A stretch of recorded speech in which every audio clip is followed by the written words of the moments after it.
Argentina কি সবসময় ফিফার আনুকূল্য পেয়ে সহজ প্রতিপক্ষ পাচ্ছে? এটা নিয়ে বেশ ইয়াতে সরগরম সোশ্যাল মিডিয়া। তো যা দেখলাম সারমর্ম হচ্ছে অনেকে যুক্তি দিতে চাচ্ছেন যে ফিফার যে কনস্পিরেসি থিওরি এটাকে দাঁড় করিয়ে আর্জেন্টিনা সহজ প্রতিপক্ষ পাচ্ছে, এটাকে নিয়ে বিভিন্ন যুক্তি দাঁড় করাচ্ছেন। এগুলো আসলে দেখে হাসি পাচ্ছে, আবার অনেক ক্ষেত্রে বিরক্ত লাগছে। কারণ বিষয়টা একটা লিমিট থাকা উচিত সবকিছুরই। তো চিন্তা করলাম এটা নিয়ে একটু কথা বলি। দেখুন, আমি ব্রাজিল সাপোর্টার হিসেবে ২০০২ সালে ব্রাজিলকে বিশ্বকাপ জিততে দেখেছি। তো যদিও ছোট ছিলাম, তারপরও খেলাটা আমি কোয়ার্টার থেকে মোটামুটি খেলা দেখেছি ৩টা ম্যাচ ব্রাজিলের। এই ইংল্যান্ডের সাথে যে ম্যাচটা ওইটা সহ। এর আগে দ্বিতীয় পর্বে যেটা খেলেছে সেটাও দেখেছি দ্বিতীয়ার্ধ থেকে। তো সেই হিসেবে বলবো যে ব্রাজিলের ওই বিশ্বকাপে যে সেটআপ ছিল, ব্রাজিল কিন্তু কোয়ার্টারেই হয়তোবা ফ্রান্সের মুখোমুখি হয়ে যেতে পারত, কিন্তু ফ্রান্স গ্রুপ পর্ব থেকে বাদ পড়ায় সেটা সম্ভব হয়নি। এখন আর্জেন্টিনাও যদি টিকে থাকতো, হয়তোবা আর্জেন্টিনা ইংল্যান্ডের গ্রুপে ছিল, তো তো ব্রাজিলের সাথে কোয়ার্টারে ইংল্যান্ড আর্জেন্টিনারও হয়তো, যেটা বুঝলাম যে সম্ভাবনা ছিল, কারণ ইংল্যান্ড আর আর্জেন্টিনা একই গ্রুপে ছিল। ওই হিসেবে আর্জেন্টিনা যদি উঠতো ইংল্যান্ডের জায়গায় করে, তাহলে ব্রাজিলের সাথে কোয়ার্টারে দেখা হতেই পারতো। এটা একদম সঠিক কিনা জানি না, আর্জেন্টিনা মুখোমুখি ব্রাজিলের হতো কিনা জানি না, কিন্তু ফ্রান্স হতো এটা মোটামুটি শিওর যদি ঠিকভাবে এগোতো। তো সেই হিসাব করলে আসলে এখন ফ্রান্স বাদ পড়ে গিয়েছে, তারপরে আর্জেন্টিনা বাদ পড়ে গিয়েছে, সেটার জন্য কি আপনি ব্রাজিলকে দোষ দিবেন নাকি ফিফাকে দোষ দিতে পারেন? এখন সেটা হলে ফিফাকে যদি দোষ দিতে যান, সেই ক্ষেত্রে তো আসলে ফিফার উচিত ছিল ফ্রান্সকেও টিকিয়ে রাখা এবং আর্জেন্টিনাকে টিকিয়ে রাখা, তাই না? সেটা যেহেতু হয়নি, তাহলে ওইটাতে যেমন ব্রাজিলের দায় নেই, এই ক্ষেত্রে এই বিশ্বকাপেও যেটা আছে এই ক্ষেত্রেও আর্জেন্টিনার দায় নেই। আর্জেন্টিনার দায় নেই কেন? এই যে আর্জেন্টিনা নিজেদের গ্রুপে গ্রুপ চ্যাম্পিয়ন হয়ে দ্বিতীয় পর্বে কোয়ালিফাই করেছে। এখন যা দেখা যাচ্ছে আর্জেন্টিনার সাথে মুখোমুখি হতে পারতো স্পেনের গ্রুপ থেকে।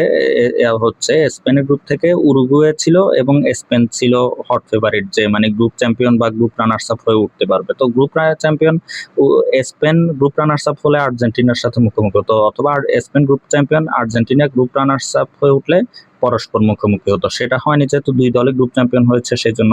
তো এই ক্ষেত্রে রানার্স আপ যদি উরুগুয়ে হতো তাহলে উরুগুয়ে উঠতে পারতো, অথচ উরুগুয়ে তৃতীয় স্থানে থেকে কোয়ালিফাইও করতে পারেনি। এই বিশ্বকাপে ৮টি দল তৃতীয় স্থানে থেকেও কোয়ালিফাই করেছে দ্বিতীয় পর্বে, তো সেই জায়গায় উরুগুয়ে দ্বিতীয় পর্বে উঠতে পারেনি। এখন তাদের জায়গায় উঠেছে কি কেপ ভার্দে। আর কেপ ভার্দের সাথে ম্যাচটা আর্জেন্টিনা যারা দেখেছেন, তা মানে আর্জেন্টিনার সাথে যে ম্যাচটা খেলেছে কেপ ভার্দে, সেটা যারা দেখেছেন তাহলে তারা কি বলতে পারেন যে আর্জেন্টিনার জয়টা খুব সহজে হয়েছে, পেতে মানে কষ্ট হয়নি? এটা কেউ বলতে পারবেন যে আর্জেন্টিনা খুব সহজে জয় পেয়েছে? নিশ্চয় না। তো এখন উরুগুয়ে কেন উঠতে পারলো না, এটার জন্য কি আপনি আর্জেন্টিনাকে দায় দিতে পারেন? অবশ্যই না। আবার স্পেন কেন গ্রুপ চ্যাম্পিয়ন হলো ও রানার্স আপ হলো না কেন, সেটাও কি আর্জেন্টিনার দায়?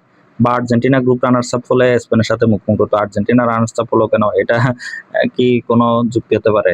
পারে না। তো নিশ্চয়ই এটা কোনো যৌক্তিকতা কথাবার্তার মধ্যে পড়ে না। এর মধ্যে আবার দ্বিতীয় পর্বে আবার আরেকটা বিষয় হচ্ছে, পর্তুগাল যদি নিজেদের গ্রুপে গ্রুপ চ্যাম্পিয়ন হতো এবং ঠিকভাবে খেলা এগোতো, তাহলে আর্জেন্টিনার সাথে সুইজারল্যান্ডের পরিবর্তে আর্জেন্টিনার সাথে পর্তুগালের মুখোমুখি হওয়ার সম্ভাবনা ছিল। তো পর্তুগাল উঠে রানার্স আপ হয়ে অন্য অর্ধে চলে গেছে, তাদের জায়গায় অন্য অর্ধে চলে গিয়েছে, তো তাদের জায়গায় আসলো কে? কলম্বিয়া। এখন কলম্বিয়া সুইজারল্যান্ডের সাথে ড্র করলো, পরে টাই ব্রেকে হেরে গেল, যার কারণে সুইজারল্যান্ড হলো আর্জেন্টিনার প্রতিপক্ষ। এখন কলম্বিয়া কেন উঠলো না, পর্তুগাল কেন পারলো না, সেটাকে আপনি আর্জেন্টিনার ঘাড়ে চাপালে এটা হতে পারে, বা ফিফার ঘাড়ে কি এটা চাপাতে পারেন আপনি?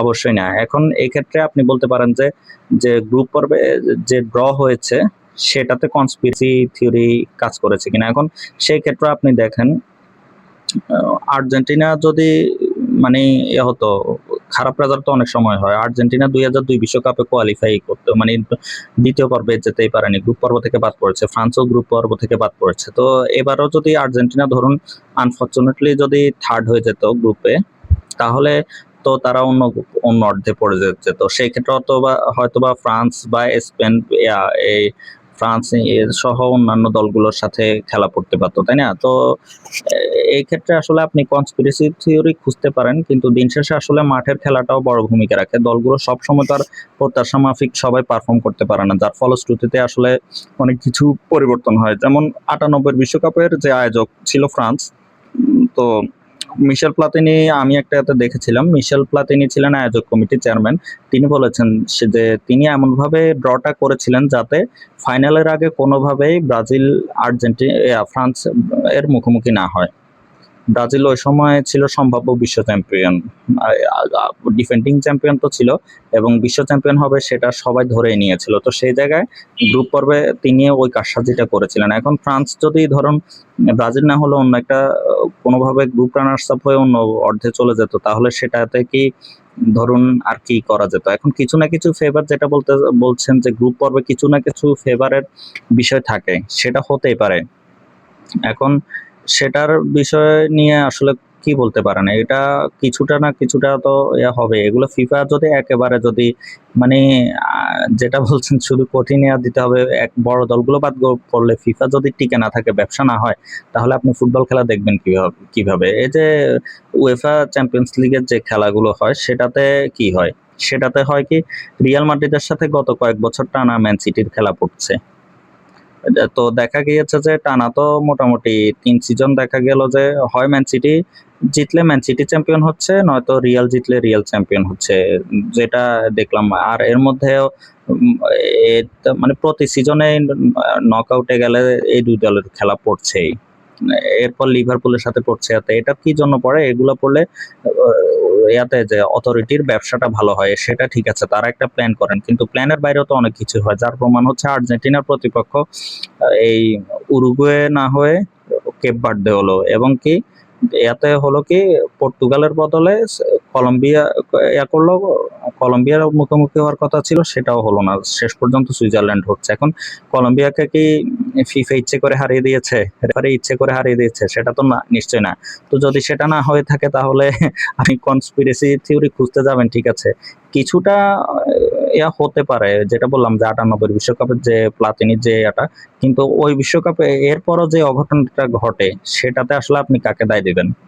আর্জেন্টিনা তো শক্ত দলের মুখোমুখি হওয়ার সম্ভাবনা ছিল, সেমি পর্যন্ত ছিল। এখন ধরুন যদি তারা সুইজারল্যান্ডের সাথে জিতে যায়, তো সুইজারল্যান্ডের সাথে জিতে গেলে তারা করবে কার সাথে?